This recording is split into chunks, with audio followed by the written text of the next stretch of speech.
What's up, you guys? Welcome back, and welcome if you're new. In today's video, we're going to be touching bases on off-roading, on camping, and overlanding. We've been getting a lot of questions on what the differences is, so in this video, we're going to go ahead and give you guys our own opinions and thoughts on those topics. If you guys do know a little bit more than us on it, go ahead and comment down below. Let's try not make this a hate video. Let's just make this a helpful video for others out there.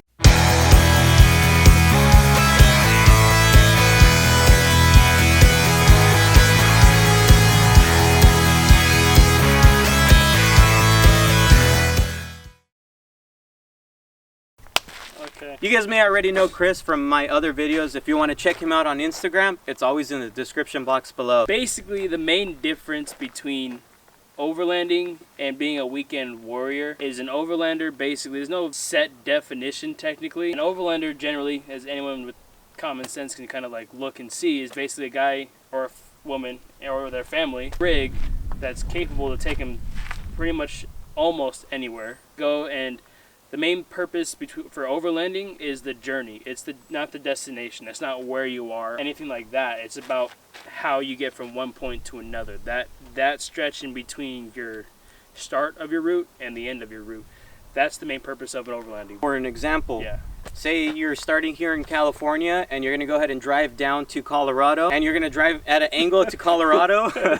That's basically what he's talking about. It's the journey there. It's not, for example, if you're going to go to Colorado for a specific thing.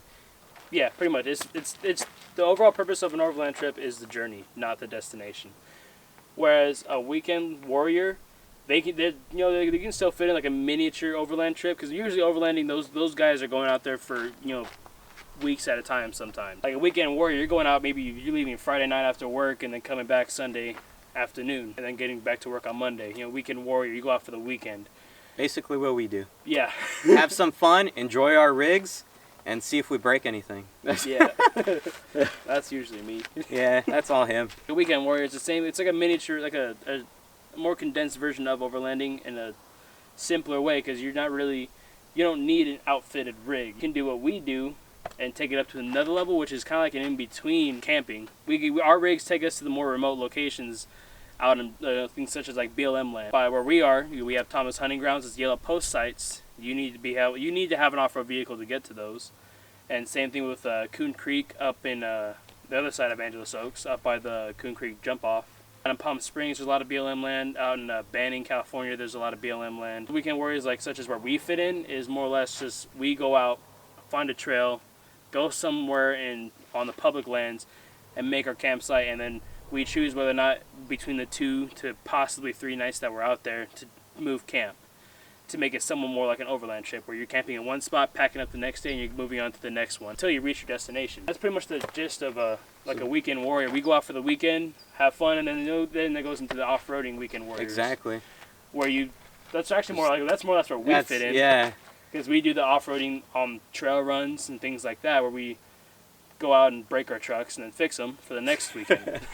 Yeah, so to rephrase it in little short terms, basically what we do, it's like he said, it's a mixture of camping, mixture of overlanding, and just a mixture of off-roading all in one together. We're just in it to have fun. Yeah, we do stay in some places, and we do, like you said, break our trucks.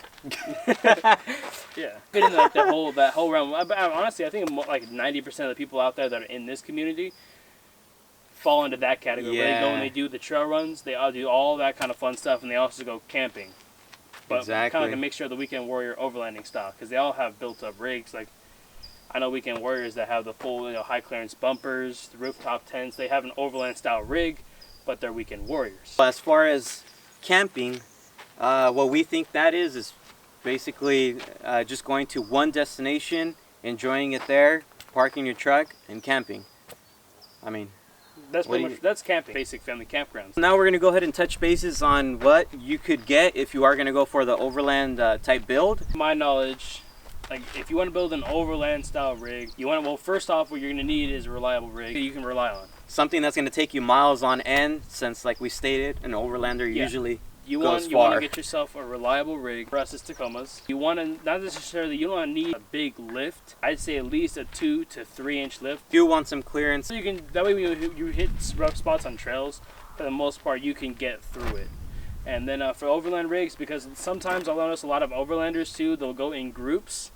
But sometimes you'll see those overlanders, like the ones that have YouTube channels. Like I know Mike from Mike's Last Line of Defense, he does a lot of bug outs. His is a bug out build, which is a little bit different than all the rest of what we've been talking about. But I see a lot of his videos, he'll go out by himself sometimes too. That's where you want to step into getting like a high clearance front and rear bumper, obviously. And then you want to get a winch, and then other tow straps and snatch blocks and all that other recovery gear that you need. Have RTTs, rock sliders. Yeah, you want to get your underbody. You want to definitely upgrade your lighting. You don't necessarily need to go crazy with it, but some type of lighting, since you are going to be traveling sometimes to it'll be at deserted night. spots. Yeah, there's no on a trail. If you're traveling at night, trying to reach your next campsite, if you're overlanding, you want to have extra light because there's not going to be any road. Or there's no street lights. No, you're as you can tell right now, we're in nature. All to each his own. You know, if you want to go crazy with it, go for it. If you got the money to spend. It comes to what you carry on your rig. Basically, it's going to be your supplies. You want to make sure you have your vehicle has the ability to carry enough gear to get you through those several days or several weeks that you're going to be overlanding.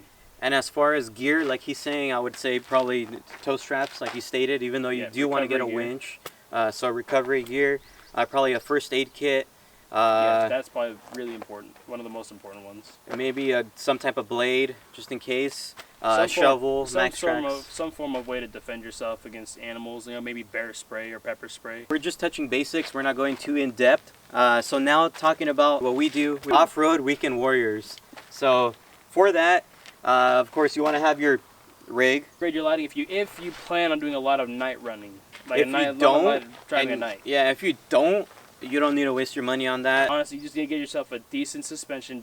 One thing I would say to stay far away from, if you plan on taking your rig off-road on a regular basis, not necessarily every day, but like maybe once or twice a month at least, I would stay away from blocks. Yes, stay away from spacers. It's just you're preloading your stock coil, and it's just to give you a lift. That's all it is, and your stock shocks aren't necessarily made for that. If you want to actually take your rig off-road, you want to get a suspension lift, not a spacer lift. The spacer lift is just you're preloading your coil, and you're basically overextending your struts way too much. You don't need to go full 9 yards with crazy suspensions. And then I mean, I have Bilsteins, Jesse's got Bilsteins, and we're doing just fine. I mean, you guys see me jump my truck. So that's just like we had stated, it's the basics. So if you guys have been following my channel, you know what a Weekend Warrior type of truck looks like.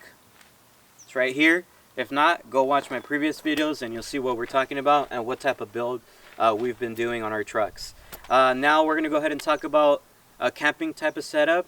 That's basically anybody. You can have a car and go camping. Yeah, you really can. I mean, that's where it goes into just the step that's fully just old, like, classic camping. You go to a family campground up in the mountains, like, Big Bear, Angeles Oaks, Running Springs, Rim of the World. But to a family campsite, you usually pay like 20 to 30 bucks a night. You can take a sedan. They're all paved roads going up there, and you're still in the mountains, in the wilderness. Let me pause you right there. So he just stated as far as when you go camping, you have to pay. So usually with like Weekend Warriors, as we do, or overlanding, usually there's destinations that a car can't just reach it. So in those ones, usually there's remote areas where you could stay overnight without having to pay. So that's just kind of the differences. Yeah. Like I said, that's the basics of it. We're not touching too deep into it. One, because it's our opinions, and two, I know this video is probably going to get a lot of hate. It might, but I think it's going to help someone out. It's our opinion. For the most part, like, we're not necessarily wrong in what we say, though, either. It's just like, it's an opinion. They can always just drop it in the comments and let us know their thoughts and opinions as well. Just like back just a little more on the camping. The basic camping. It's more or less just you go up in the mountains, rent a campsite for a day or two, you're with your family. You get a little pop-up tent. Yeah, a little pop-up tent, or your basic, A-frame tent, just a tent in general that you set up that you can carry in your car. And, you're just there for a couple of days, enjoying time with family, make s'mores, all that good stuff. And bring the easy-ups, bring the waters and beers, the carne asada. I don't know. Something like that. So I hope this video does help some of you guys out and just clears up a couple questions, because like I stated in the beginning, me and Chris kept getting questions asked on what those 3 different topics are. And those are just our thoughts, opinions. But yeah, like I said, I hope it helps someone out there. If not, I don't know. I'm sorry. Just comment down below. It is what it is. This is just opinions. You know, we're not necessarily right or wrong. We're not pros. No. So yeah, I hope you guys did enjoy this video. Please make sure to like, comment, and subscribe. Don't forget to go check this guy out. He's the wild one from this side. Yeah. Peace. Overland. Overlanding! Not that loud.